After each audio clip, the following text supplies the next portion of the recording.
So I'm going to show you how to change the passcode, pin, or pattern on your Samsung Galaxy Tab S11 Ultra.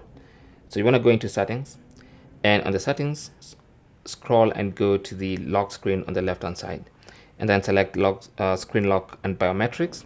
Put in your current password, pin, or pattern, and then now you can now select if you want to have a pin, just go pin. If you had password, go to password. If you had pattern, go to pattern. Now since I had pattern, I'm gonna go back there, and then now I'll just define a new pattern. So I'm gonna select this one and then hit continue, and then select it again and then hit confirm, and that's gonna be my new pattern. So it says your pattern, your previous pattern will be saved for 72 hours, so you can use it to reset your screen if you forget your new password. So I'm gonna tap OK, and that's it. So for the next 72 hours, in case I forget my current pattern, which is now this, I can use the old pattern for just for the next 72 hours. So I'm just gonna try and use it now. You can see it says incorrect, but of course, if I want to reset the password, I can use that one for the next 72 hours. Thanks for watching and good luck.